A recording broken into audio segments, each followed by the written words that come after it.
Mm.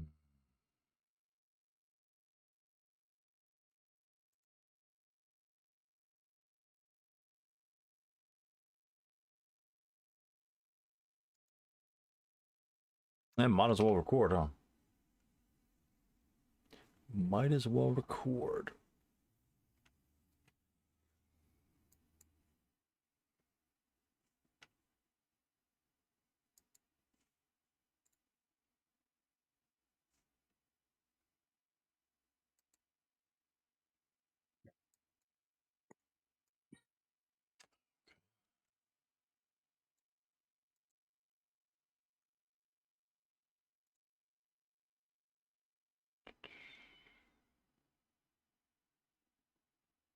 Okay. And then... Oh, hey, guys. Hey, good evening. Let me get my headset on. Hello. Just got on not too long ago. Home not too long ago, rather. So, let's get this boy going. Lots of games on tonight. Holy smokes. Tuesday night must be the night to play ASL. I guess all the women are going out to eat or some shit like that. But man, it's kind of crazy. 1, 2, 3, 6. Okay, so we have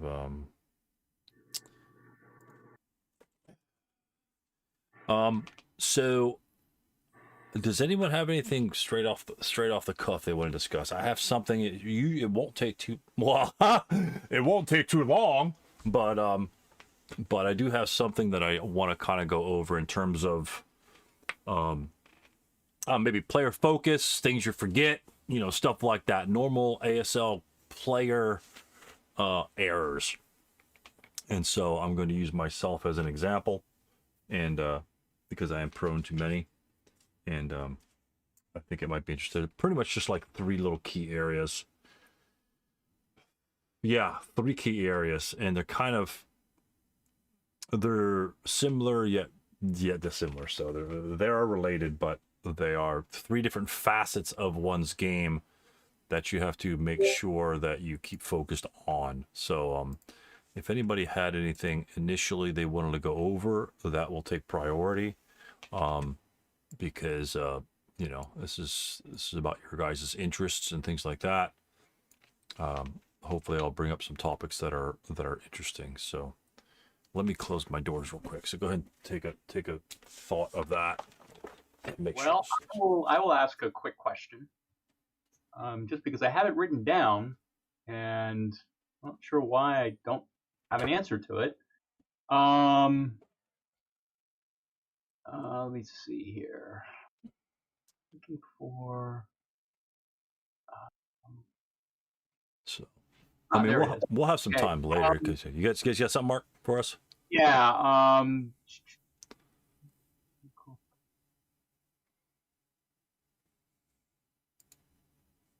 All right. So it says I'm looking at BOG checks. Does a vehicle take a BOG check? I mean, I don't know why I have this written down, but it must be some weird reason why. So multiple BOG checks when VCA changes in a building. Okay. All right. So I'm assuming that. Right. So a vehicle must take a BOG check whenever entering a woods or a building, or when it attempts to change its VCA while in a woods or building hex. Well, that seems pretty self-explanatory, doesn't it? All right.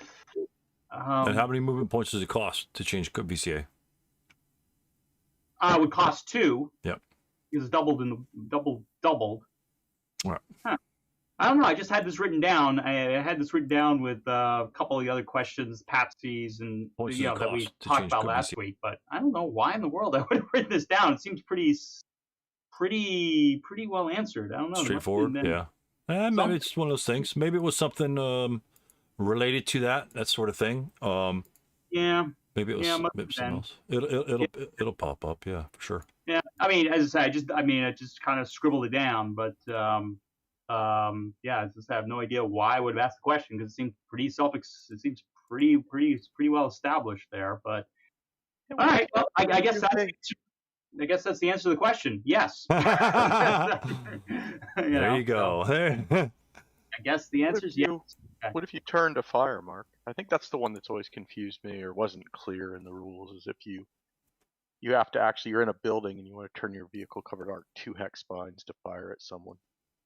Yeah, would you take one BOG check or 2? Yeah, maybe that's it. Maybe that was it. Yeah. So in that particular case, would you take 2 BOG checks, one for each BCA change before you fire?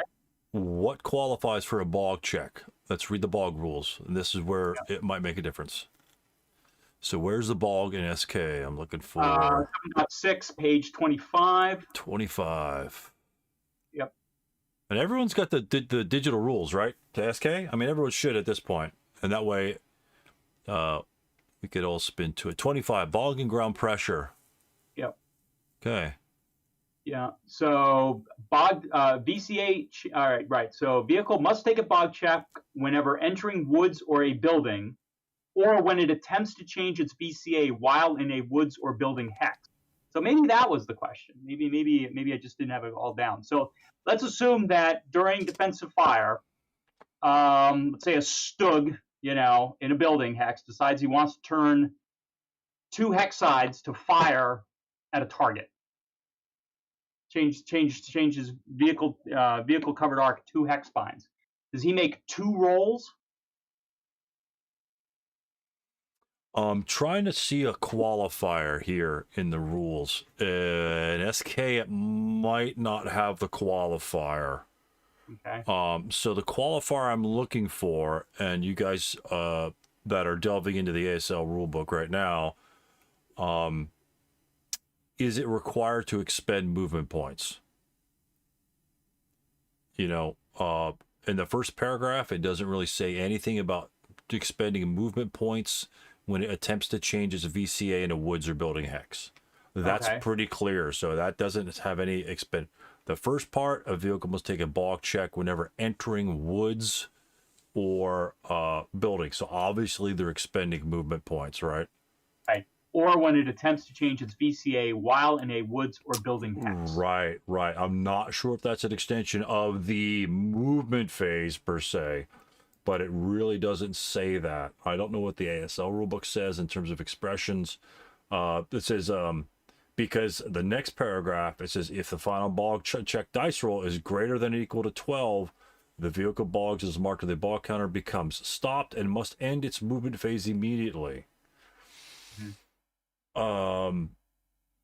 Okay, so that kind of looks like it's focused on the movement phase. I would hate to presume that that's trying to explain all phases in one sentence. I think I've run across that in some other rules just the last couple days, and I don't like the way they kind of clump little concepts together in half sentences. So and then it just says they're subject to dice roll modifiers, ground pressure, this, that, and the other,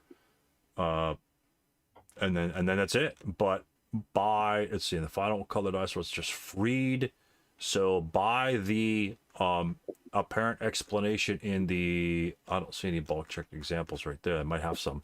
By 7.6, it appears to me that when you spin your thing, you have to BOG, but I don't know if it's associated with an MP expenditure, because when you go, can you go into motion?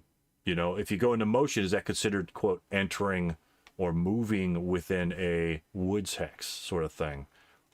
That's certainly not going to be explained, because if you go into motion, you get to change your covered arc for free. So if you go into motion and try to change your covered arc, do you BOG? It's a great question. Absolutely great question. Well, yeah, I mean that could be it as well. But as we said, I mean, it looks like, back to the big book, D8.2. Vehicle must make a BOG check as dictated by the terrain chart for entering or exiting or making any VCA change. 1 BOG die roll per hex spine. In parentheses. So the answer, obviously, in ASL would certainly seem to indicate that, you make 2 rolls. Yeah. So it's definitely per hex side for sure. So even in defensive fire, which you're not moving, right? You're not moving in defensive fire. I mean, if you're in motion and you decided to fire, you could do the exact same thing, and you'd have to bog on that, which makes sense, right? Otherwise, you're trying to cheat. You're trying to cheat a bog dice. I mean, you can, if you were intending to go enter an obstacle, and then you were going to take a left or a right anyway, and a guy comes over, hey, I'm just going to move and fire my machine gun at you, and then you get your free covered arc change, you get your free movement points, and all that stuff. Right. So the balance of that particular rule sounds fair in terms of, I mean, that's 4 movement points right there if you change it to. And for most vehicles, that's a third of their movement allowance. You know, or half if you're tank. You know, that's pretty impressive. So I would say, yeah, go for it. Bog away, which is pretty nasty because some vehicles have bonuses over others. But what bog dice roll modifiers will apply? It's none, right? Well, that's. I mean, that would be another good question. Bog checks are subject to DRMs on the QRDC, including ground. Well, ground pressure would be one of them. But you're not entering a building. You're not entering a woods. You're already there. So it would just be the ground pressure, probably like 11 or 12. Right. 11 or 12. Yeah. And, but it does seem as if, as I said, it does seem like ASL would specifically just say, hey, whenever you're making a VCA change, 1 bog die roll per hex side, and that's it. But I mean, again, or when it attempts to change its VCA while in a woods or building hex. So the question would be is, in SK, do you have to make the 1 per hex spine? Oh, right. It doesn't specifically say that here. Well, you only change them one at a time, right? You change it once, and then you change it again.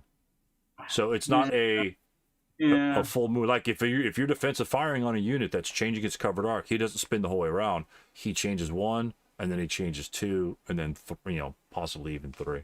Yeah. I mean, but I could see somebody just saying, "Hey, I'm attempting to change my VCA." Doesn't say number of hex spines. I don't know. I mean, that would be. Well, he doesn't have to announce, right?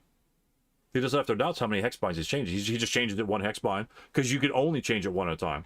Because if he says, I'm going to change it twice and expends 4 movement points, and then he bogs in the first one, or no movement points at all, then you can only fire on the first bog.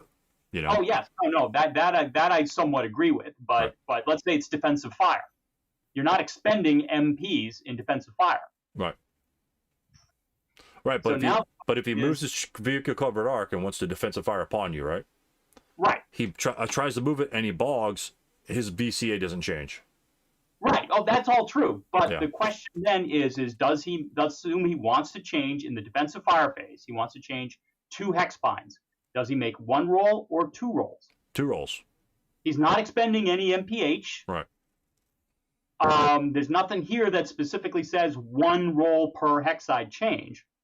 Hex spine change, which is definitely in the ASL rulebook. Right, but everything in the rulebook dictates that each hex spine is treated individually, even in the to hit charge, right? +2 for the +3 if you're an SP gun, right? It's 3.3.2 says, check that. A VCA can be changed at the cost of 1 movement point per hex spine changed, or at the risk of bog for 2 movement points per hex spine if in woods or a building. All right. I'm sorry. What's that? 332? It's 332, the beginning movement. of the second paragraph. Yeah. That's back in movement, though. We're talking about if you're firing. Your defensive firing unit that's changing its.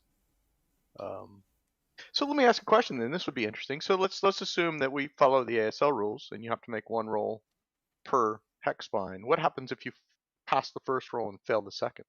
Then would you end up being turned to 1 and stopped right at that point?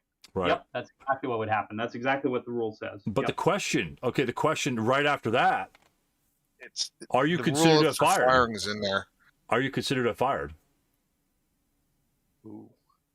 Right. You're not doing a motion attempt, but you're changing 2. If you move 1 and bog, are you marked with a fire counter?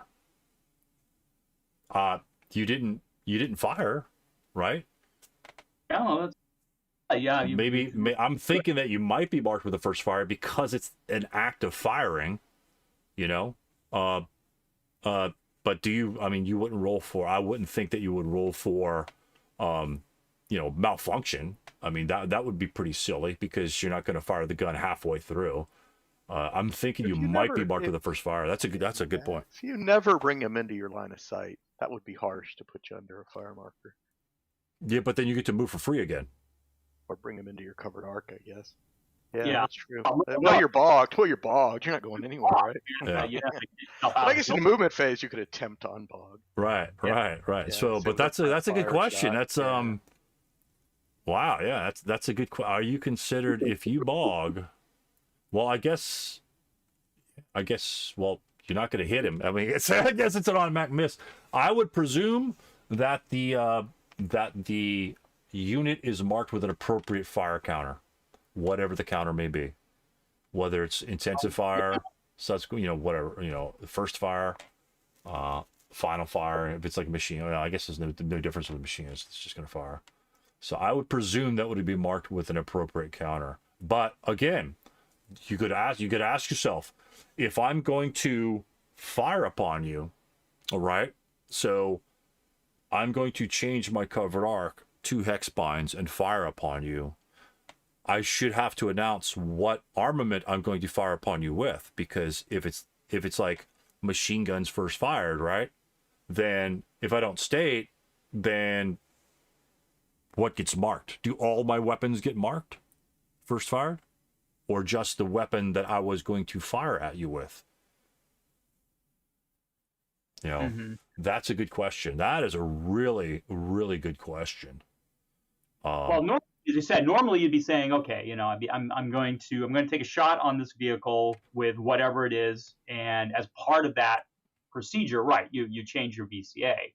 I'm just trying to. I know now we're trying to find the some guns. May only changes right. A gun main armament BMG CMG may only fire within its covered arc, but may, if not a pinned gun, change its covered arc prior to firing and suffering the resulting 2-hit fire-based penalty. I mean, that's all it says in SK. So to me, the weapon will fire, in my opinion, because otherwise you're moving and you're not firing, which you can do at the end of a fire phase, but you can't do that in the middle of a fire phase, which is essentially what the vehicle is performing. I mean, So the moral of the story is don't put your vehicles in the woods. You have to Well, worry about it. No, pay attention to where the guy's moving so your ass isn't exposed. yeah. No, I mean, I'm not disagreeing. I'm not disagreeing with you. No, I don't know the answer. That's just what I would. That's where I would go with. I would tend to say yes. Of course, you take 2 rolls because you're changing 2 X binds. Yep. But this is one of those things where it's not. Again, it's not quite as explicit in the SK rules as it is in the ASL rules. Right. And so somebody could. You could get into an argument. Now, I mean, again, you would probably fall back to ASL and say, look, in ASL, this is what it is. No, I would just fall back to the modifiers per hex spine changed. You're changing it twice. Plus, if it's a, it's plus one. You do your plus one, then plus one. You're changing it twice, and so. It'll be +3 +1. Yeah, plus 3 +1 because you're moving the vehicular cover arc. Regardless of what type of weapon you have on it. Right. +3 +1. Those will be doubled, so you're not going to hit shit anyway.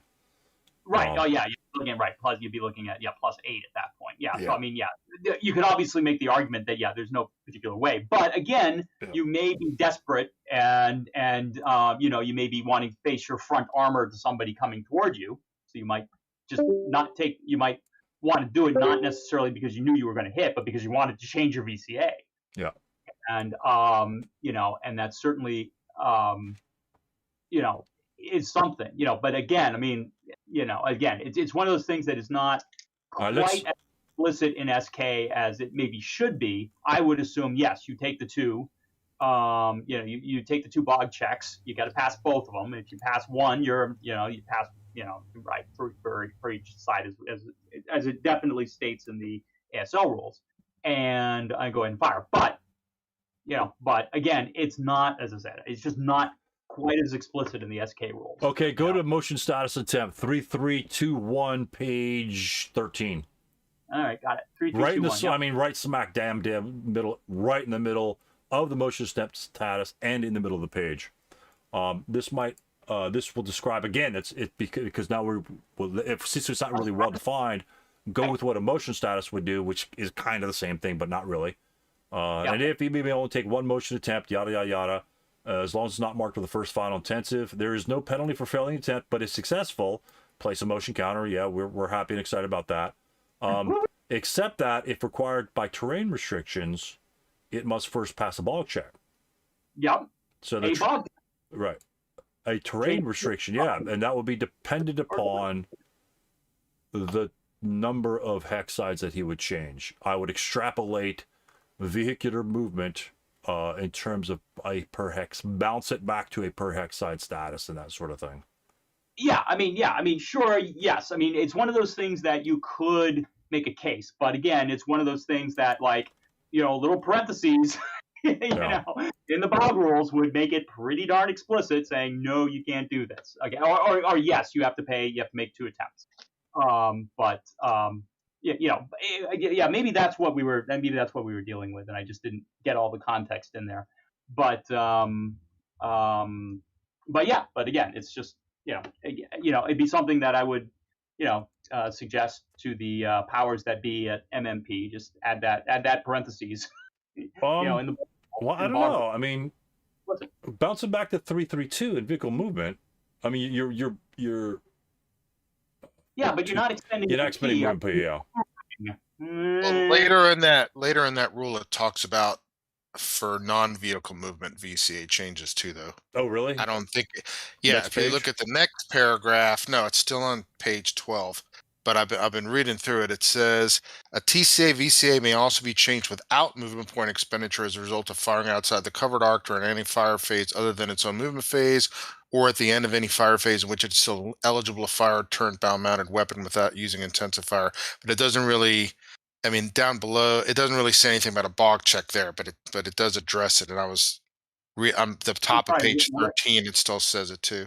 Top of page 13 in the and bottom of page 12. But I don't see that it addresses the question, but it does mention making a covered arc change without expanding movement points.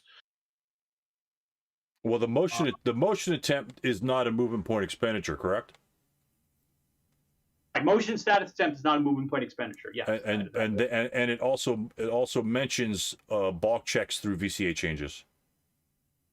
Yes, it does. Yes, it certainly says you have to take a BOG check, and there certainly dances around the question though. It doesn't really address it precisely like you're saying. I think you're right. The ASL rule book. I mean, to me, I don't know. Does anybody on the call think that it's? I mean, if I was doing that, I would think you'd have to make a BOG check for every hex spine, but that just seems logical. But I agree. But as I said, if somebody was really being nitpicky about the rules, again, I mean, who knows how nitpicky somebody could be with the rules in SK? But the point is as I said, it's just one of those weird little things that eluded just a little parentheses that didn't seem to make any difference, and it kind of leaves it a little more open than 7.6. Nice. Yeah. So. 7.6. I mean, I would certainly take 2. If I'm changing 2 hex spines, I'd take 2 BOG checks. I mean, that only seems to make sense.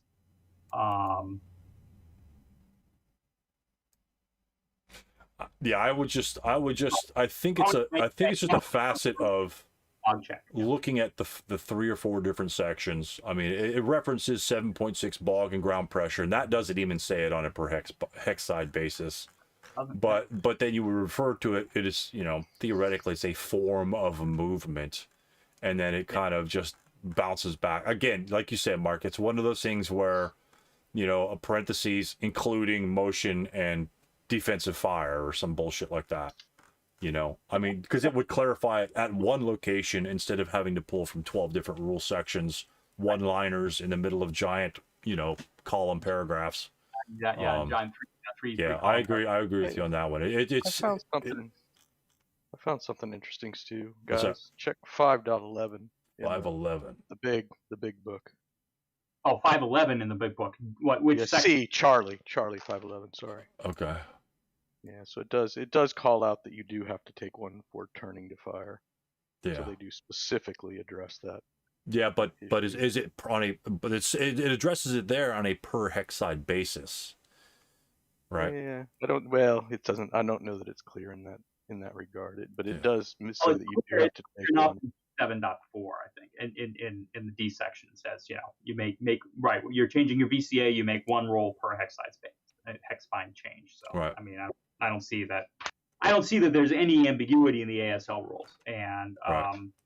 and I don't think there's anything that in the SK rules you could argue that says you don't take the BOG check when you change your hex bind in the defensive fire phase. I think that's pretty explicit in the rules too. Right. It's just a matter of your opponent may go take a BOG check. It doesn't say take two. It says take a BOG check. So Right. that's my only complaint. And I think that's probably why I just kind of No, and yeah, I think it's a good question for clarification.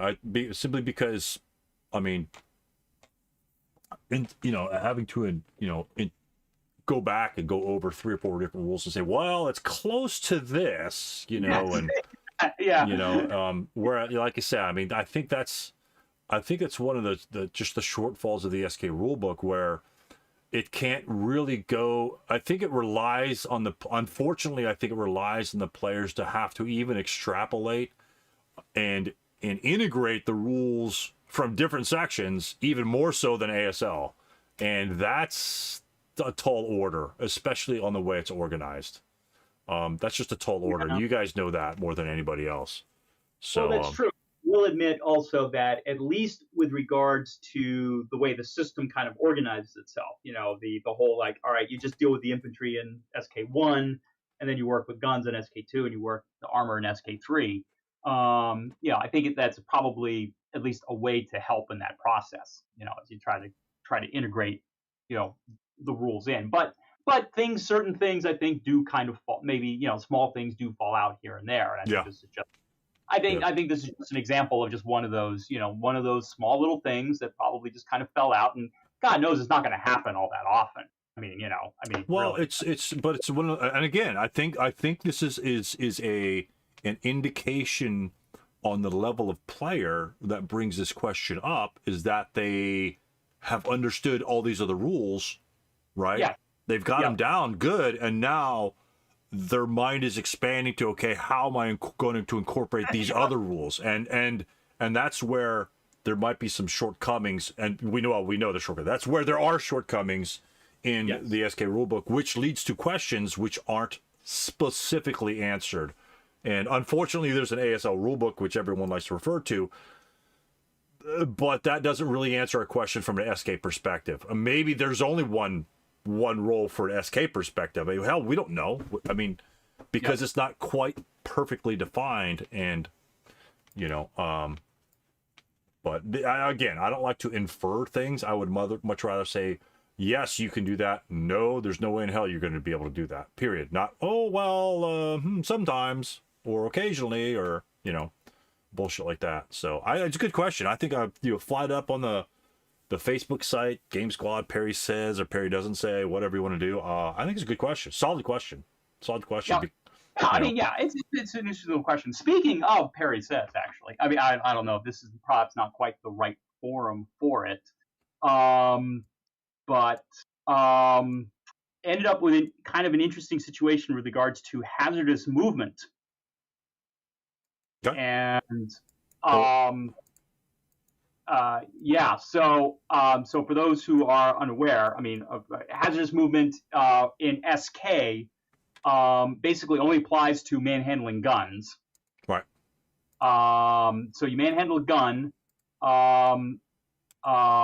It says manhandling is hazardous movement, and any unit involved in manhandling a gun receives a -2 DRM to any fire attack directed at it that player turn, regardless of fire phase, until it is pinned.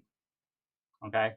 Neither FFMO nor FFMAN apply to hazardous movement. Non-SQ guns cannot move. Forget that one. Okay. And I think that is That's it. Okay. Now, there's a similar rule in ASL dealing with hazardous movement, and it has a very interesting read to it. And I spent a long time kind of discussing this, but so A4.62. Certain activities are so dangerous that they automatically incur a -2 IFT DRM to any attacks against units so engaged, regardless of fire phase, until they are pinned. Neither FFMO nor FFNN apply to shots affected by hazardous movement. However, hazardous movement is cumulative with all of the terrain DRM. Hazardous movement acts include pushing a gun, flame, roadblock, or rubble clearance, descending paratroopers, boarding, preparing set DC, climbing, and sewer movement. Hazardous movement never applies to vehicles. Okay, so you're manhandling a gun. Crew is manhandling a gun. They move during the movement phase. During the defensive fire phase, a unit fires on that crew manhandling the gun. Does the -2 penalty apply? Sure, for the rest of the turn, right? That's what it said, right? Well, not according to Perry. Wait, what? Not according to Perry. You just read the rule. You missed a word. So engaged. Oh, God. Because once you're done in the defense fire phase, you are no longer engaged in the act of movement. What? Perry says Yeah. the only activities that you'd actually get the -2 DRM would be climbing, because you're actually on a climbing counter, so you're still engaged in climbing, or sewer movement, because you have a counter on you, which indicates that you are still engaged in sewer movement. Aren't you still doing clearance actions also throughout the whole turn? Yeah, clearance actions at the end of close combat phase, right? Maybe Yeah, as well. For some of them. Yeah, any Yep. non-flames cleared at the end of close combat, right? Yep. So they're still engaged for the whole turn. Yeah, I would think so, but the impression is that if you actually have a counter on you, you're engaged in the activity. If you don't, you're not. So why do you even need an hazardous movement counter anyway when you're pushing a gun? I guess you can put it on the other guys, but a climbing counter has it on automatically. You know. Right. No, I mean, fortunately in SK, that's why I was saying this is not like perhaps quite the right form for it. Right. Because in SK, of course, the phrase "so engaged" is not in the rule. So it basically says just regardless. It lists those two words and basically just says any attacks against units regardless of fire phase. Okay. But the whole idea of so engaged somehow being the actual operative like escape valve for that entire paragraph. And that's at the end of the paragraph, right? So engaged. No, it's buried in the middle. It's right before the regardless of fire phase, which by the way is italicized. Okay, which in my mind tends to say that's the really, really important part. Right. Yeah. But no, it's so engaged. That's the really, really, really important part. I'm thinking the so engaged should be at the beginning of it, because that's where you begin to start to identify all the activities that will incur the -2. And so therefore it will set the stage of, okay, this is what I'm prepping for, and then and then you could classify each one, but that's standard. That's standard. Right. They should either The real problem is that the term engaged is not defined. Right. Okay. Apparently, it has a hugely important meaning here. So you think we covered that about a year ago, Mark. Remember about the concealment lost and engaged in close combat? Yeah. That's it. But that's in the SK rule. That's in the SK rule book. So and we said, well, if I'm not attacking, am I engaged in close combat? Yes. So we had that discussion. We spent an hour on that. Oh my God, I don't think we ever resolved that son of a bitch. Well, the resolution is Perry says, sort of thing. Yeah, but Perry's wrong. It's on occasion too, and some of the times he's wrong. It's very obvious that I remember a LOS down a hedgerow, and he says, "Oh, it's blocked because the other one." Like, yeah, did you look at the example in the book, Perry? Yeah. It's one of those things. It's like, Yeah. Well, I mean, as we said, yeah, it was just kind of one of those that we kind of was bizarrely kind of in a somewhat in that situation in SK, and he was Right. and the guy I was playing was much more familiar with ASL than I am. Just kind of he ran into that situation elsewhere in an ASL scenario, and basically says, nope, you look it up, Right. and So and engaged. it's the so engaged is the escape clause. It's like you All know, right. I Well, mean, it makes sense. I mean, it makes sense, but I mean, yeah. Like I guess because I guess like when you're moving down the road, you're getting moving in the open, but when you stop moving, if I fire in defense fire phase, you know, you're not you don't get the FFMO or the FFNAM. So yeah, yeah, so, I guess it's sort of just like an extension of that. I mean, I could see it, but it could just be again very similar to the BOG. What you have here, you know, placement of a word 4 or 5 up or down, or maybe a parentheses with 3 words in it, can really just eliminate all the clarification. And a matter of fact, that came up today or yesterday. It's like, you know, whenever you continue to have the same question come up from new players, old players, whatever, the same question, maybe you should go back and rewrite the rule to clarify it, to eliminate all, instead of answering the question the same 3 times a year for 30 years. You know, maybe edit the rule because maybe somebody didn't write it so properly. Well, yeah, I mean, but as we said, that's the hope that, I mean, you know, the general idea is now that the SK rulebook is basically, you know, you can download it for free from MMP's website now. You know, hopefully, at least the SK rulebook, you know, they can make changes on a relatively routine basis to make these like clarifications and, you know, slight expansions. You know, you know, you're not talking about, you know, the cost of printing or anything like that anymore. Right. And a matter of fact, I think they're using the SK rule, and this is again maybe another facet of them releasing the SK rulebook out for free. It came out before. Correct me if I'm wrong. It came out before the ASL rulebook came out digitally. Did it not? Am I wrong in that? I know it was close about the same time. Yeah, it's probably about the same time, but it might have been out. But I know that they've already made a change to one of the rules, and they say, "Hey, download the new version." Maybe they're using the smaller SK rulebook as a let's see how seamless this can become. Yeah. Before we start making the exact same things to ASL rulebook. Hopefully, that's the change. I think that will be good. Yeah. But again, you know. Yeah, you go into any game squad discussion and it just goes left and right and up and down and backwards and forwards. Oh yeah, no, but you know, even this sort of thing. But as I said, I just wanted to kind of bring that up, and just in terms of just you know, phrasing and typesetting and various other things like that. Like the regardless of fire phase being italicized draws your attention to the, well, doesn't matter when you fire, okay? Right. You're -2. Okay. The emphasis is incorrectly placed. Right, is incorrectly placed. The emphasis is technically on the so in place, is so engaged, right. And they should make that more well defined and state like which of these activities would be -2 in the defensive fire phase and which ones wouldn't be. Okay, right. You know, so they should be explicit about that if they're really going to make that explicit and that much of a tweak. You know, so right. But as I said, that's ASL, not ASLSK. SK drops the so engaged, so I mean, in SK, there's no other hazardous movement anyway. Yeah. Well, yeah, there's no other hazardous movement, but if you're firing on a manhandling gun in the defensive fire phase, I would assume you get the -2 penalty because it says regardless of fire phase. Yeah, it's true. I'll have to remember that.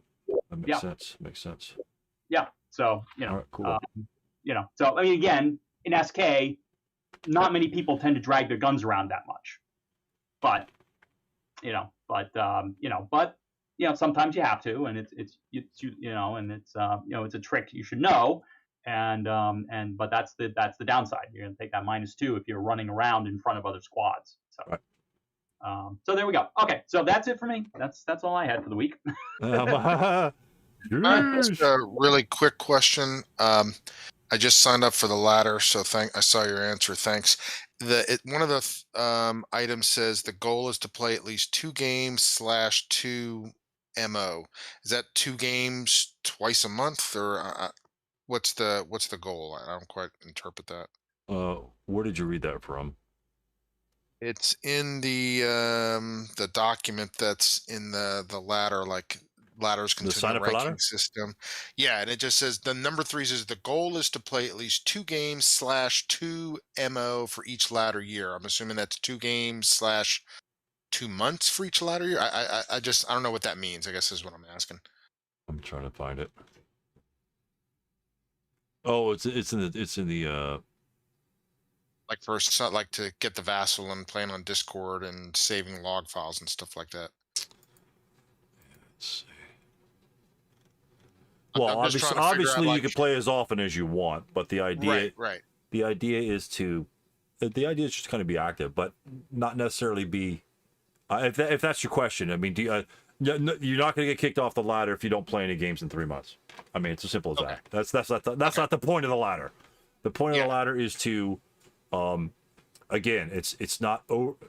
People are competitive, but it's not to be overly competitive. It's meant to be, okay, hey, we're learning this together, or if you're beyond that, again, gauge your opponents differently, and if you're playing with a inexperienced player, say, hey, you might not want to go out in the open ground, sort of thing. It's that sort of thing. So there aren't any prizes that I know of that at this point that are going to be given away. So it's a play more players, because some people don't even like to play any players, so they only play solo.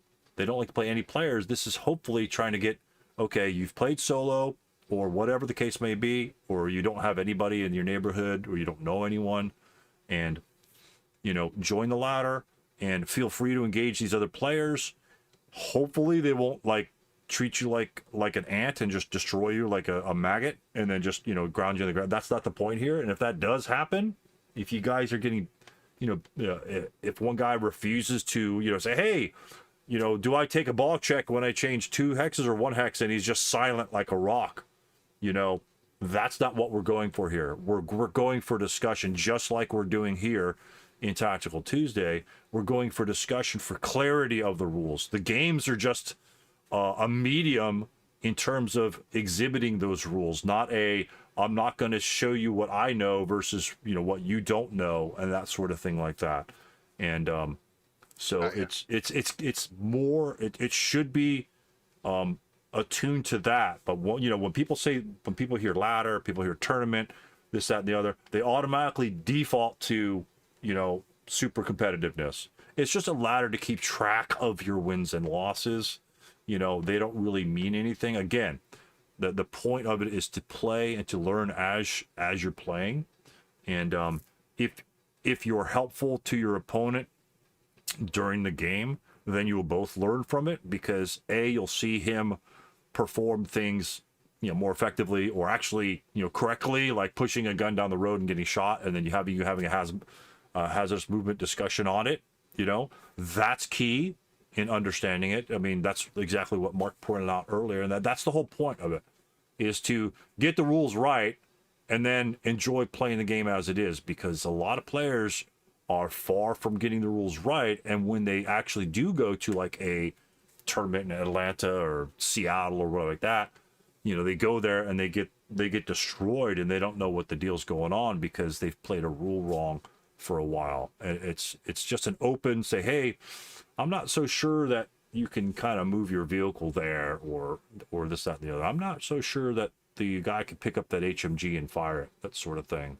And it's a mutually engaging learning experience. You just happen to be playing a game, right? Great. So that's my goal. Good. That's my goal. It's probably not expressed that way perfectly at all by any stretch of the imagination, but if I write 5 or 6 different paragraphs, someone's going to read the shit anyway. They just say, hey, I'm going to be a ladder, boom, and that's fine. I think there's like 5 or 6 guys that actually haven't played any ladder games that I know of, because they haven't recorded them on here, which is fine. I mean, I don't have a problem you signing up and not playing games. It's that people get busy. I have no problem with that. But I'm excited to play it, and I was talking to Mark Thompson about this a few hours ago, actually.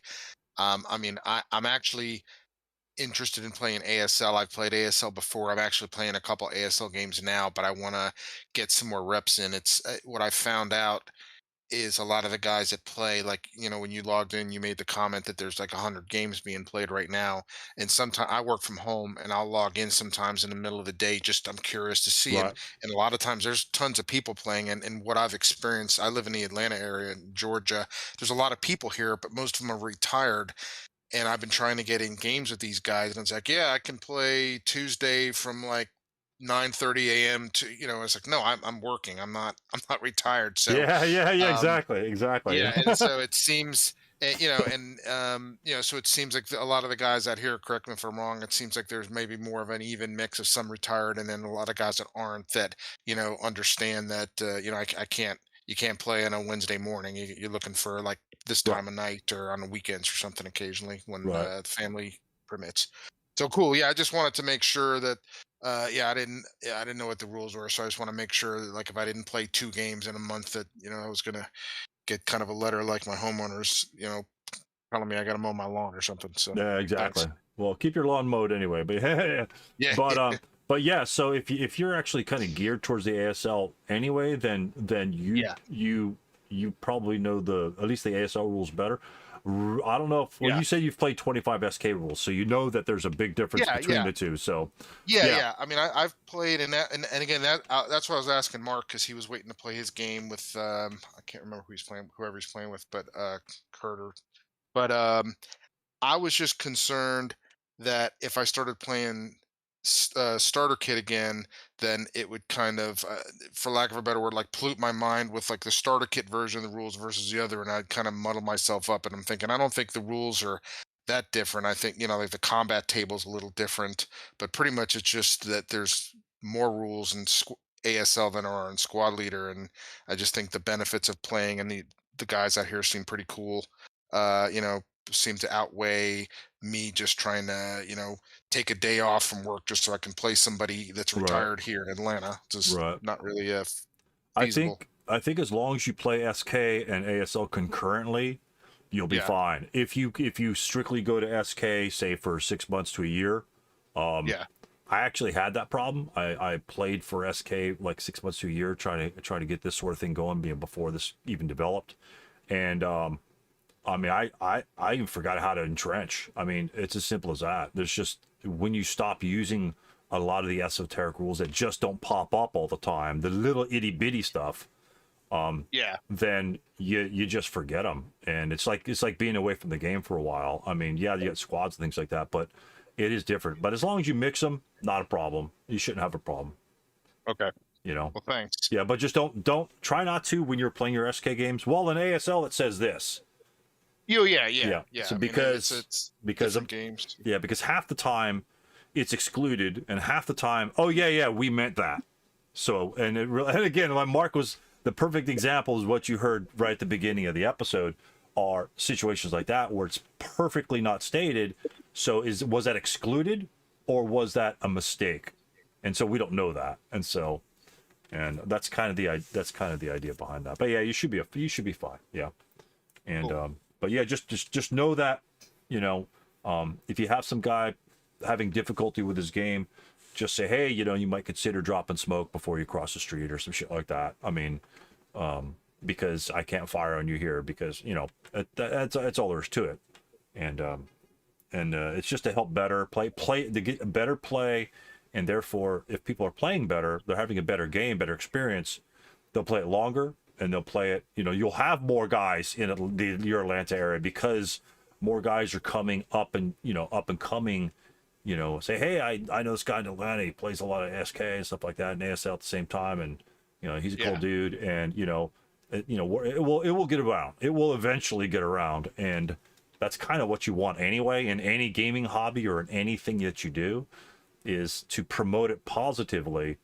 And it's really funny because my philosophy is not really criticizing a player based on his decisions, because his decisions, they might be less than optimal, and Yeah. everyone does that in every single game. That's simple. That's all there is to it. I don't care who you are, but as my philosophy is, know what their plan is, and if their plan in participating in this particular game is to do X. And as long as what they're doing in the game is pursuing and trying to accomplish X, then it's a success. If they lose a game, if it's far off the VC, that's something else, you know. I mean, yes, you want to follow the VC, and we kind of revisit that. Obviously, can't be too far off the VC. But if I wanted to run down open ground street and get to the VC quickly, that's what I want to do. Is it the best thing to do? Maybe, maybe not. Maybe you've got a bunch of smoke generators, but you better damn use them, right? You know. So that's my philosophy is people will be making quote tactical errors. As a matter of fact, in this game that I'm going, I do have a game logged up in the Tactical Tuesday if you guys want to see. When I was playing this game, I took a break and one of the spectators said, "Hey, can I give some tactical advice?" And well, typically the answer is always no, because your tactical advice, it's defined as kibitzing, but if it's a rules error, that's not kibitzing, in my opinion. If you're doing something wrong, like if you're routing improperly, routing directly towards an enemy unit that's in a line of sight, that's just a rules violation, you know? Firing a 337 squad point blank and you're rolling a 12 chart, that's a rules violation, you know? So those should be corrected without problems. And unless there's some sort of SSR you don't know about or something like that. But like say, hey, oh, you know, you should fire a fire lane down that road because it'll stop. Yeah, maybe you shouldn't do that. You know, that's the almost the critical form of kibitzing. You telling a guy how to play his game. Oh, there's Richard. Yeah, Richard. Hey, don't worry about it. I was gonna say Richard the Lionhearted. But that is just, you know, because you don't know what the guy's plan is, right? And I'm a screwball. You know, a lot of times I go for deception. I want to distract you from what you want to do, and maybe get you doing something that you may not want to do. And then, you know, out of left field, I go boom. You know, I go for it. So everyone's plan. I mean, you guys. I mean, I don't know if you've been around that long, Mark, or seen the other ones, but most of these guys have been. You know, when we do our games of the month replay analysis, I mean, one of the classic ones, if you want to see one, is Legio Patria Nostra. And, you know, I think we did 5 games on that one, and there were 5 different approaches to the game, and they were all pretty fantastic. And just analyzing on, okay, I'm going to attack the bottom. Let's see how my attack, you know, starts. Let's see how I can perfect my attack on the bottom. Will it win you the game or not? I don't really care. But if your attack is good, then what you do is, if you happen to lose, say, okay, my attack went perfectly fine. Now I fell short. How do I adjust it? And that's the next step, right? Getting a person to win a game is not the objective. Getting a person to perform his plan effectively is the objective. Right. Whether it wins or not, right? I'm with you. Yeah. And I'd like to just get some games in, get my butt kicked a few times, and get comfortable with the rules, and then, you know, see where it takes me. Yeah, absolutely, absolutely. But yeah, but that again, that's my philosophy for why I'm here. You might have other people doing other things a little differently. Again, I don't teach the rules per se. I just kind of go over and ask a lot of questions and things like that. And the more we know of a game plan, like when we review the plans of people, I love it if they're here, because they can clue us in on what's in their mind. Because if we don't know what's in their mind, we don't know, okay, why did you move that guy first? You know, sometimes I'll throw guys away. I will literally throw guys away to bait shots out. And other players won't do it. Hey, what are you doing? That guy's, that's a 4-3. What the hell are you doing? Well, I'm going to sacrifice a half squad or a squad so everybody else can run across the street because that guy's first fired. You know, I'm willing to do that. You know, some people are willing to get their tanks blown up, right? That was one of the examples that we had. Get the tanks blown up. What do? They create cover for you so you can get across the street. You know, because I can't hit shit with my tank, so that's about it. That's about all the good my tanks are for, is just cover. So, but again, it's just people's experiences with different things can be, you know, can bring different types of fruit to those people, and I've had a lot of pleasure learning that way and experiencing people's games and game plans, because I personally, you know, because I was an ASL player and then I discovered SK. I have personally learned more about playing the game better by discussing at least the SK portion, and even just because the SK is just the basics, foundational ASL system, and if you can get SK down, you will have no trouble in ASL. You'll have to learn some more things, obviously, but if you get the basic first firing opportunities, you know, subsequent, all that stuff that everyone always has questions about, and if even ASLers get all that shit wrong, don't tell me they don't, because I know they do. I watch a lot of games, and there's a lot of simple mistakes, that the fundamental mistakes that are being made, and SK, that's what we're here for, is to refine all those fundamentals. You know, again, routing is one of them. I mean, I make mistakes in routing, but we cover it a lot, and I could put my, you know, I could tell you that almost everybody here can route better than 80% of the ASL players that I know of, and simply because we go over it. I listened to your interview on the 2.5 squads, and so that's kind of what brought me over here. Oh, you wow. made it, like last year, I guess you did it, but I've just been listening to old episodes. Yeah, cool. And I remember that was one of your main points was about the routing, so it was kind of cool. And it was really. So anyway, I didn't mean to wait to use up everybody's time, but thanks for explaining all that to me, and I'm excited to play with you guys. So thanks. Sure. And just one more tip on the routing, then we'll start my little thing here, which shouldn't take very long. Is that after about 6 or 7 months, about essentially covering topics and pretty much routing come up every single time. Routing comes up every single time, because there's always a good example of routing. And in the example I'm going to give you here is how I screwed up the routing rules. Is that I entered a tournament, and the basis of my strategy was not focused on my attack. It was focused on my route. How was I going to conduct routing in my games? And I have made 3 videos on that, and each game was different on how I was going to approach my routing. And again, if you can route properly, you're going to keep your guys alive a little longer, give yourself a little bit more chance, whereas than just being sitting out in the middle of nowhere getting killed. And I literally based my approach on those scenarios on routing principles that I learned through discussing it with the SK guys around here. So I mean, that's just a pure example, and that changed my entire complexion of the game, to be honest. And I've been playing for a while. It changed the focus from 24 -3 shot to I could take that shot. Now where do my guys need to go, because I'm going to break? And what it does is it relieves you of the stress from having your guys broken, because they're going to be safe, because they simply route away. And it really opens up your game for that guy does break, so you don't get flustered, you don't lose concentration. Okay, that's fine. I expected that. Okay, boom, we proceed. The machine keeps going, and it really does relieve a lot of mental pressure from gameplay, at least from what I've experienced. Yeah, what you start thinking about is routing forward. That's what you want to think, right? It depends on what phase it is and whose player turn it is. It's a great thing to think about, and hope you get it. Right. Sometimes it's appropriate. Matter of fact, I'll show you that in this game. It happens to be something substandard, but I'll show you. So I've got this game up. If you guys are synced to, I think everyone's synced to us on Tactical Tuesday.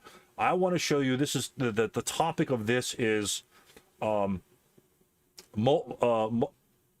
think primarily 3. Victory conditions and keeping focus on victory conditions. Simple as that. That's number 1. Keeping focused on the victory conditions and how we can take advantage of situations. All right. And be ready to change at any given moment. 2 is route paths. Simple as that. Modifying your routes and things like that. It's a very simple example. I'll go over it if you guys haven't seen the video already. And 3 is knowing what your OB can do. Okay. And it's as simple as that. And those 3 little things, those 3 things would have changed the result of the game. I happened to lose this game. I thought it was pretty close anyway, but I happened to lose it. But those 3 little things, and I'll show you where I made those errors, and we'll just go over those real quickly. So, simple scenario here. The victory conditions here, obviously, are on the left-hand side. The Americans, not the Germans, the Americans must control more than 3 buildings in the playing area game end. The building in the middle, the G5, H5 building, is worth 2. And all the other buildings, which they're kind of like in the middle, they're in the middle here, here, here, and here. This is the board edge. The red is board edge. So when the Germans come on, I'll immediately come on that board. So K row is against no man's land. So that is right on the board edge. So this is pretty much a free building. So keeping that in mind. Keeping that in mind that that's a free building, the Germans really only need to take 2 other buildings, because now if the Germans can ignore the big one, 2, and this one's worth 1, so it's 3. So that means the Americans, instead of defending, now have to be attacking. So in this particular scenario, it goes to the Germans really don't have much of a force up in the top. And so I think they kind of have to wait for reinforcements to come on, which are random, which is kind of rough to have to wait for reinforcements, but sometimes it happens. But so my plan was to kind of move up in the front, not take a lot of firepower, but just kind of test the defenses. I want to move up in the front, shoot a couple shots, because if I break, where am I going to route to, right? Do I have a good route destination? Am I in trouble if any of these units in the front line break, right? Well, not really, right? I mean, literally from D4, C5, and B5, I could route back to at least the woods terrain, which will give me a bonus modifier. My leader is in B3, HMG up here. The 237 here is strictly to stop this one from being concealed. Which again, if you guys are a little bit tasted in SK, you'll understand that. But the concealment's not the point in this particular game. So I'm just going to go up there, show them that, hey, I'm here to fight, and then see how the Americans react. If the Americans overreact, then I have an advantage when my reinforcements come on. If I push myself too far, I'm going to be eliminated before my reinforcements come on, because I don't know when they come on. So there's like a dancing on the knife's edge with these units in the upper left. But what are the victory conditions? Taking buildings. Do I need the reinforcements to take the buildings? Maybe, maybe not. If an opportunity presents itself, in my opinion, you should nab it if it causes the Americans grief and makes them change his plan, and we'll see that very, very shortly. So I'm just going to progress the game, and I'll get to the point. So, guys move up, fire, first fire. He breaks this guy here, which is one of the key components that's going to occur the next turn. Good shot. My guys are moving around. Their rot moves back. See, my leader was here. I don't move my leader first because I have to anticipate where my unit's going to be broken. Now that he's broken, where's he going to route to? Back here. Now I need to move my leader there so he can route him. So when he routes back, I already have the leader position. Instead of if I move my leader up first, and he gets he gets pinned or something like that, and this guy breaks, which I didn't anticipate, then he's screwed. Move the leaders last, especially if they're like zeros, unless you need them to move troops to perform a certain specific task. So this way, again, I don't care if he breaks. I don't care if either one of these units breaks, because I know I have an out, and it will take him some time to get there. Can he come down this row and DM me? Sure. Guess what happens? What happens when he does that, gentlemen? That's a stone building. What happens when he goes into AA? He loses defense, right? His defense drops. And we'll see that very shortly. We'll go. So I route back, route central. I got the little field hospital set up back there. And I just kind of group my guys here, and hopefully I'm going to get a good shot on Mr. Wayne right here in the middle, or one of the 747. Well, actually, I can't see that. Mr. Wayne in here needs to be destroyed. Well, that was the plan. So one of my guys rallies, which is great. Mr. Wayne fires, actually causes spray fires and causes a casualty reduction in both stacks. So I got really hammered there. That was huge. And so we have a unit on the bottom, kind of moving over a little bit. I'm not really worried about that. A little hero up top, which is going to cause me some route issues very, very soon. A little single man counter. This is what the 6+1, what I always talk to you guys about. 6+1s can be a pain in the ass. This guy happens to be a hero with a bazooka. The bazooka can't do anything to me, but the hero can, because it's an armed enemy unit, and he could actually, shoot my ass. So he can cause problems to me in the back. So I have to either deal with this guy or ignore him. And unfortunately, I kind of go in between the middle of them. So he does come out of the building, right? That's one thing. I break here. He's trying to take advantage of that situation. Well, I happen to rally a guy and I break him. So now, guess what? He doesn't even have a leader over there. So that has a tendency to open up that side for me to kind of move on. But we'll go into it. And he's just kind of moving guys over there. We don't care about that. He routes into the building.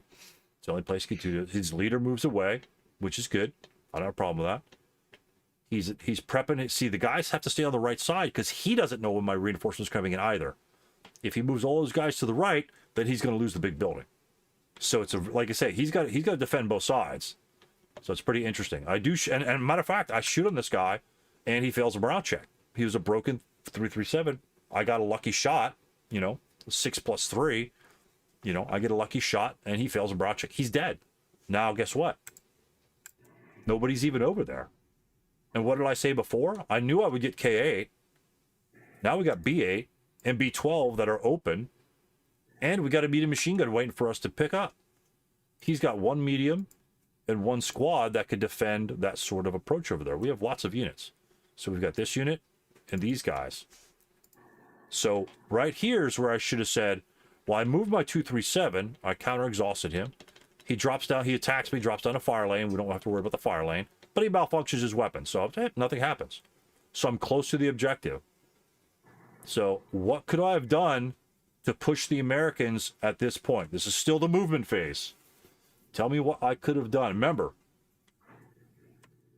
149 is up here. I've got a broken half squad. This is how you evaluate your situation. A broken half squad. 2 237s, which again, during the previous turn, he shredded me, which caused me some dismay, which might put me on, sends me, packing with my tail between my legs, but my HMG is still there. He's trying to do like this sort of bullshit maneuver over here. Is this part of the victory conditions for me? Is the 149, is being concerned with this 149 part of the victory conditions? If I deal with him, does that really get me anything in a 7-turn game? I mean, it doesn't necessarily. Certainly, your goal is to take buildings. If he's somehow preventing you from laterally moving, then he might be important. But right. I mean, there's a bazooka. I could kill him, get the bazooka, and fire at stone buildings. And he can't recapture any buildings. So, I mean, he's not a multi-man counter, so he can't control buildings that I maintain and just leave. But Okay. But can he keep you if you're using like A3 as kind of a fallback position with your leader there, and he's got that bazooka guy and he moves a little closer, can he kind of keep some of your guys DM'd and kind of interfere with you, keeping your guys in the front line? absolutely, he can do that, right? And so therefore, I'm at this point, I'm exactly that. I'm worried about him getting over here to DM these guys, and you'll see soon enough, the situation gets dreadfully worse. But in this specific situation in the game, I should have what has opened up to me from this prep fire phase. I did not expect this. From the prep fire phase, what happened? What two key roles happen right now, which I definitely didn't anticipate. So I didn't plan for it, is what I'm saying. What didn't I plan for? You didn't plan for the medium machine gun getting broken on the American side. Right. Kind of cut his firepower. Yeah. He's got no rate of fire, no range, 337, garbage, and this guy over here on the left died. And so that's why I hightailed this guy down there, which I was going to do anyway, because he was broken. He was going down there regardless. What should be my next step here? Seeing that he's gone, he's a distance away from a victory conditions hex, and one of his weapons is already malfunctioned. Again, he broke my guy over here, right? What happens if the 337 fires on me in that location now? Halved. Yeah. It's 1 firepower, and that's going to be 1 even because I've got a hindrance or the hedge, whatever I want to take. The 747 can't shoot at me. The 747 might not have a line of sight to A7. So what could I do with Durat and the squad in the back?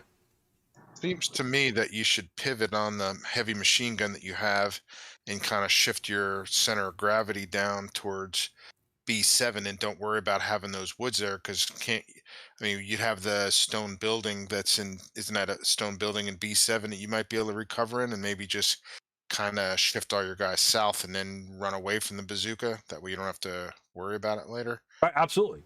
So what would I be giving up when I shift my 447 and 80 down there?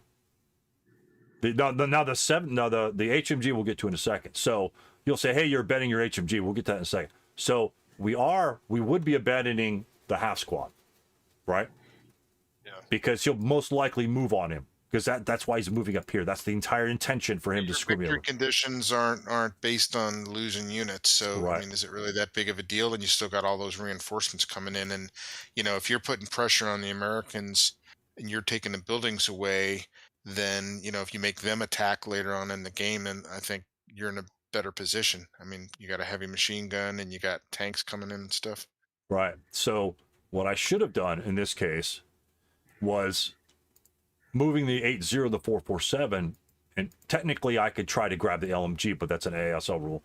I could move these 2 units here to A8, not counter exhausted, and in the advanced phase we can occupy one of the victory locations, get his medium machine gun, right? And now we have 2 units, a 237 and a 447, which one of them could pursue a distance down here, or we can move the 447 directly down here. So when this unit moves down this way, because he's not going to get there if he goes to the wheat field, he has to go through the open ground and get there, and we might have a line of sight. Well, A10 has a line of sight to C13, so we could shoot minus open before he gets to this location. So he's going to have to stop earlier, and we're still going to be behind +2 stone walls. So we have a victory location to gain, a medium machine gun to gain, and possibly another victory location. So if this unit on the top, let me clone him. If this unit were to achieve this location at the end of the turn, let's just say the 237 stays there, how would you think the American would have to react to this? Because he knows that I'm going to get K8, right? He knows K8's gone too. So he's already lost 1 here. I don't need this one, and I certainly don't need that one, which he has, over half of his force defending. I could ignore this one the entire game, which is kind of what I did anyway. So is 1 squad gonna really do it? Might prevent me from taking this one, but like you said, if I draw everyone down here, do you think these heavy machine gun, a medium machine gun, a squad, and 2 or 3 half squads, do you think they could take a B12 with a single unit there with no leadership? It's highly feasible, right? I went from a sit and wait to okay, I could kick your ass now, because now your force is split in half. This guy has no medium machine gun to actually move up here to, shoot rate of fire on me at 4 firepower. He's 3 firepower at 3 range. Who cares? I'm walking behind the wall. He's not going to scratch me. 747s, if they come out of the building, if these bad boys come out of the building, again, that's why I have the HMG there. Maybe I leave it there. If they have to come out of the building, they have to do what? They have to cross the road. That's why the HMG's there. So to shoot these little bastards as they cross the road. Will he smoke? Absolutely, he's going to smoke. He's going to try to. But that's beside the point. I can still, do some ASL stuff and hinder his movement. So these guys... If the Americans start attacking the heavy machine gun, then they're going away from where your victory conditions are anyway. So they're just kind of like attacking into an area that doesn't get them closer to their victory or preventing you from getting your victory. Right, because I already have this one. Actually, it pulls them away from a key strategic area there. So my ignoring this down here, when I saw that it was open, I should have taken the opportunity to say, okay, he's coming. I don't care. Your hero's out of position. He's not going to be able to help these guys firing with a -1. He's out of position. He can't do anything up there. Like you said, he's not at the victory conditions. HMG is still kind of doing its job.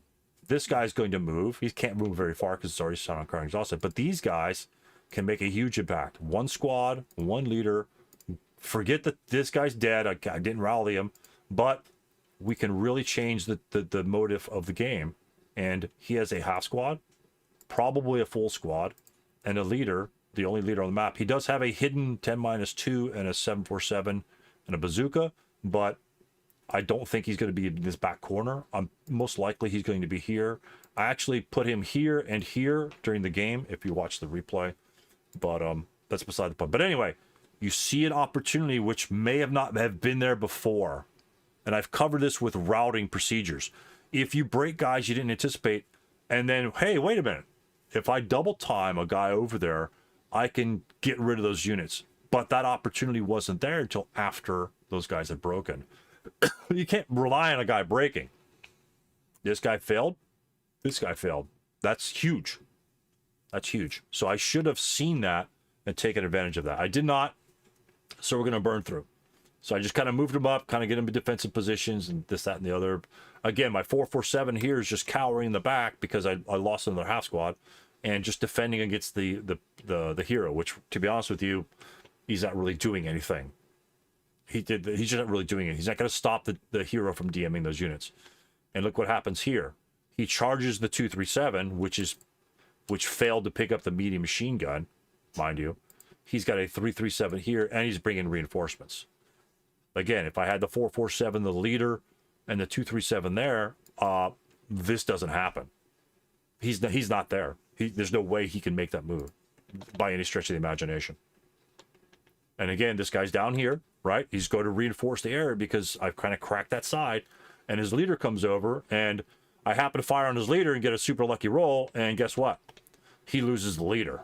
Now he has no leadership on the board. He has one hidden leader. It's like, fine, keep him hidden. All I have to do is break units now. Then it's up to him to decide when that leader's going to come out. And again, here I have pretty much all these guys are worried about this one stupid leader, this hero up here, who's not part of the VC. This guy actually moves out of the building. You know, this HMG should be able to rip this guy. If this guy breaks, you know, I can make a move on this building. And I'd still, these guys over here should be down here.